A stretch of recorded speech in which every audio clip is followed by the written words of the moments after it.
¿Qué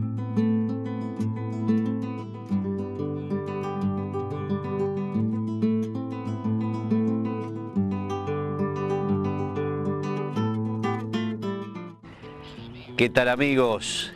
¿Cómo vienen con la huerta? Hoy veremos el cultivo de las legumbres. La familia de las legumbres pertenece a las leguminosas. Está integrada, entre otras, por las habas, arvejas, chícharos, porotos, chauchas, lentejas, maní, soja y garbanzos. También incluyen árboles y forrajeras. Por ejemplo, nuestra flor nacional, el ceibo, es una leguminosa. Se caracterizan por tener como fruto una chaucha o legumbre donde se desarrollan las semillas. Las arvejas son originarias de Europa y Asia Occidental y se las cultiva desde la Edad de Piedra, mientras que los porotos tienen su origen en América, donde se los cultiva desde hace por lo menos 6.000 años.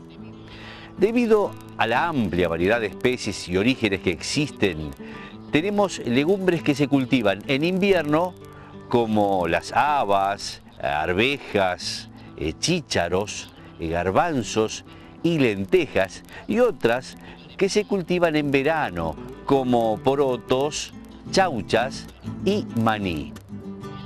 Veamos los aportes nutricionales. Las legumbres son necesarias en nuestra dieta ya que contienen hierro, vitaminas, proteínas y fibras. También un alto contenido de calorías. Combinando las legumbres con arroz, polenta o fideos, se consiguen mejorar la calidad de las proteínas consumidas.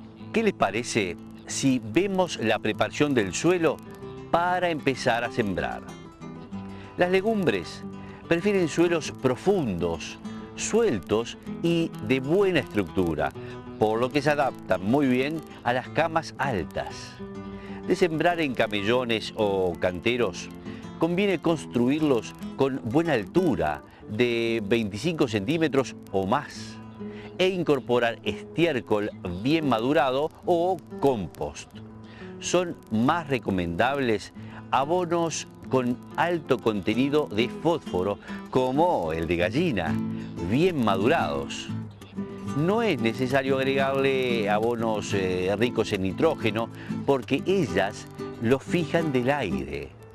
Estas plantas de semillas grandes tienen la propiedad de desarrollarse satisfactoriamente en suelos que, por diferentes motivos, no están afinados. Por esto y por aportar nitrógeno al suelo, son excelentes cultivos para comenzar a plantar en tierras que no han sido trabajadas antes. Ahora que ya sabemos cómo se prepara el suelo para el cultivo de legumbres, veamos entonces cuáles son las fechas de siembra. Empecemos por los cultivos de invierno. Recordemos que para esta época plantaremos principalmente habas y arvejas. En el caso de las habas, estas se siembran desde mediados de abril hasta julio. En tanto, las arvejas se siembran desde mediados de julio y durante el mes de agosto. Las semillas pueden sembrarse a una profundidad de 2 a 4 centímetros. Para cultivar 10 metros cuadrados de arvejas son necesarios 40 gramos de semillas, mientras que para las habas, por ser más grandes, necesitamos 100 gramos para la misma superficie. Veamos ahora el método de cultivo. Las leguminosas se siembran normalmente en forma directa. No es necesario realizar almácigos y trasplante, ya que la semilla es grande y tiene más probabilidad de vivir directamente en el campo. Para el caso de las habas, generalmente se siembran a una distancia entre filas de 70 centímetros y de entre plantas de 30 centímetros. En tanto, las arvejas, la distancia dependerá del tipo que se siembre. Las variedades de enrame que crecen como una enredadera deben conducirse con espalderas o cañas y por lo general se plantan a una distancia de 1 metro entre filas y 20 centímetros entre plantas. Las variedades enanas, que no necesitan conducción y pueden apretarse un poco más, se siembran a una distancia entre plantas de 15 a 20 centímetros y entre filas de 60 a 70 centímetros. Y como siempre, llega el momento esperado, el de la cosecha. Las arvejas comienzan a cosecharse cuando las vainas que envuelven las semillas tornan el verde oscuro a claro y se distinguen las arvejas en su interior. Esto ocurre en octubre y continúa durante todo noviembre, hasta que las altas temperaturas provocan el decaimiento de las plantas. Las habas se cosechan cuando las vainas verdes alcanzan entre 10 y 20 centímetros y los granos alcanzan gran tamaño, distinguiéndose como protuberancias dentro de las vainas. La producción de habas también decae durante noviembre cuando las temperaturas suben. Para ambos cultivos deben realizarse pasadas, o sea, cosechas, cada 3 o 4 días, dado que la sobremaduración ocurre en poco tiempo. Presta atención a este dato. En 10 metros cuadrados pueden cosecharse unos 5 kilogramos de arvejas frescas o unos 7 a 10 kilogramos de habas. Y ahora seguimos con los cultivos de verano, porotos y chauchas. Las chauchas se cultivan por sus vainas de color verde claro, largas y tiernas, en tanto que los porotos secos se cultivan por sus semillas que se consumen tanto verdes cuando están bien desarrolladas como secas cuando maduran. En nuestro medio se conocen muchas variedades de porotos locales de excelente calidad y que se los identifica por el color del grano. Algunos de ellos son frutilla, azufre, manteca, mantecón y negro. Prestemos atención a las fechas de siembra. Las chauchas pueden sembrarse a partir de septiembre, en tanto los porotos se siembran luego de mediados de octubre, ya que son más sensibles a las heladas. Porotos como la variedad frutilla tienen un ciclo más corto, de 90 a 100 días. Por tanto, se pueden hacer varias siembras en el verano, cuidando la disponibilidad de agua. Los de ciclo más largo, de 100 a 120 días, como el tipo manteca, si son sembrados muy tardes en el verano, pueden llegar al invierno aún en producción y ser afectados por las heladas. Las semillas se entierran a 2 o 3 centímetros de profundidad, necesitando entre 50 y 100 gramos de semillas para cultivar 10 metros cuadrados, dependiendo del tamaño de las mismas. Veamos el método de cultivo. Tanto en porotos como en chauchas existen variedades enanas que no necesitan conducirse, como variedades también de enrame que requieren de un tutor.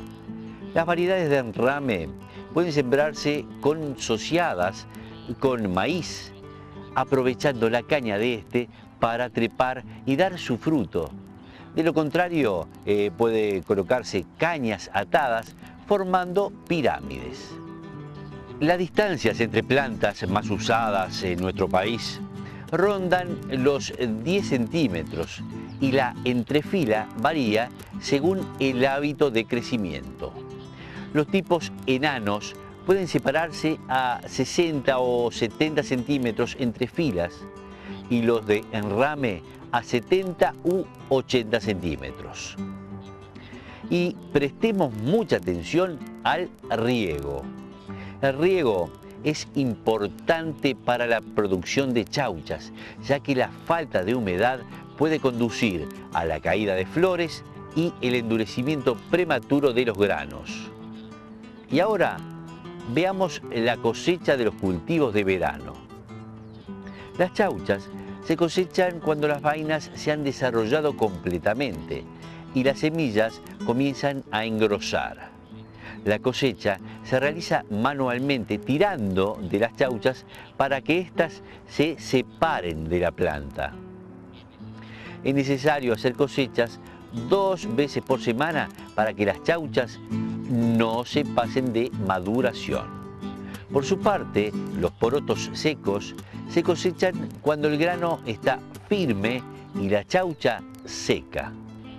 La trilla, es decir, la separación del grano de la chaucha, se puede hacer golpeando estas cuando están bien secas.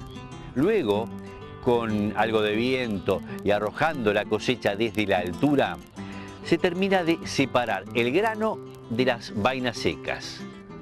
Se pueden obtener entre 2 y 3 kilogramos de porotos secos en 10 metros cuadrados de cultivo y 5 a 6 kilogramos de chauchas en la misma superficie. El rastrojo, es decir, lo que queda de las plantas luego de la cosecha, puede incorporarse al suelo, enterrándolo, ya que es excelente mejorando su fertilidad. Es muy importante que no se nos estropee lo que cosechamos. Por lo tanto, presta atención a lo siguiente. Es común que durante el almacenamiento de los porotos aparezcan gorgojos, pequeños insectos que se alimentan dejando hoyos en los porotos, deteriorando el producto. Si se quiere conservar semilla para el próximo cultivo, se pueden conservar en la heladera, donde los gorgojos no pueden reproducirse por el frío. Para conservar una mayor cantidad, puede mezclarse a los porotos ramas de eucalipto, alcanfor, romero o tomillo, que también repelen a los insectos de los granos. Y ahora veamos qué opinan unas maestras de una escuela que tiene una huerta orgánica. Bueno, nosotros trabajamos vinculado al área de matemáticas con el concepto de área. Calculamos área y perímetro de terrenos. Desde el punto de vista académico es muy enriquecedor. También podemos ver la historia de los diferentes tipos de alimentos. Y bueno, también desde el punto de vista actitudinal, la cooperación, el trabajo en equipo, el observar, el poder vivenciar el crecimiento de los seres vivos, es bastante importante. Y bien, esperemos que puedan poner en práctica todo lo que aprendimos hoy. Hasta la próxima, amigos.